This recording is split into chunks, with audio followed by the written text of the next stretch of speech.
கர்த்தர் மேம்பட்டதாக இன்றைய வசனம் யோபு 1:8. கர்த்தர் சாத்தானை நோக்கி, என் தாசனாகிய யோபின் மேல் கவனம் வைத்தாயோ? உத்தமனும் சன்மார்க்கனும் தேவனுக்கு பயந்து பொல்லாப்புக்கு விலகுவனாகிய அவனைப் போல பூமியில் ஒருவனும் இல்லை என்றார்.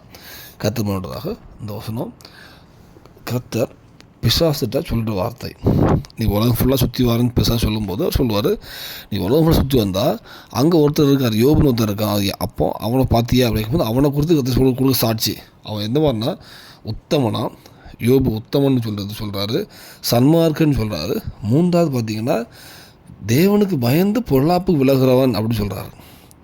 நீங்கள் பார்த்தீங்கன்னா எனக்கு பொல்லாப்சி எனக்கு பலன் இல்லாமல் இல்லை, பொல்லாப்சி எனக்கு வழி இல்லாமல் இல்லை, தேவனுக்கு பயந்ததுனால் தேவனுக்கு பயந்து பொல்லாப்புக்கு விலகுகிற யோபுவை கர்த்தர் வெளிப்படுத்துகிறார்.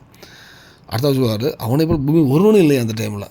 இது கர்த்தரை யோபு கொடுத்து சாட்சி. இந்த வேலையில் பார்த்தீங்கன்னா நம்ம வாழ்க்கை எப்படி இருக்குது, நம்மளை கொடுத்து கர்த்தர் சாட்சி சொல்ல மாதிரி இருக்குதா? அந்த யோபுட்ட என்னெல்லாம் பழக்கம் தான் அவர் உத்தமனாக இருந்திருக்காரு, உத்தமம் நம்மளுக்கு இருக்குதா, சன்மார்க்கம் இருக்குதா, தேவனுக்கு பயந்து பொல்லாப்புக்கு விலகும் எதுவும் சொல்லுது.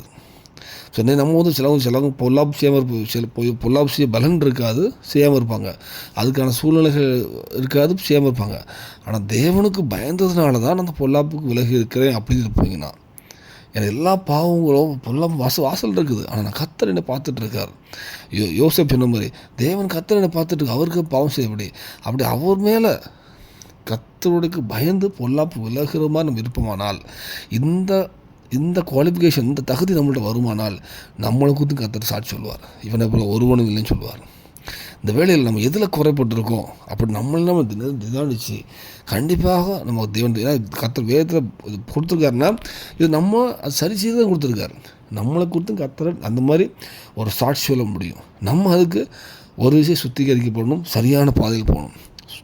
இந்த வேளையில் நம்மளோட உத்தமமோ சன்மார்க்கமோ தேவனுக்கு பயந்து பொல்லாப்பு விலக குடும்பம் இல்லாமல் இருக்குமானால் இந்த ஒரு விஷயம் ஒவ்வொரு காரியத்தையும் நம்ம சரிப்படுத்துவோம், தேவ நோக்கி பார்ப்போம், கர்த்தருக்கு பிரியமாக வாழ்வோம், இருதயத்தை பஸ்தப்படுத்துவோம், உள்ளம் புறம் பஸ்தப்படுத்துவோம்.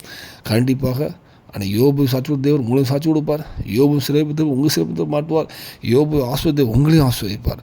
அர்ப்பணிப்போம், தேவனுக்கு கிருபை செய்வாராக. ஆமென்.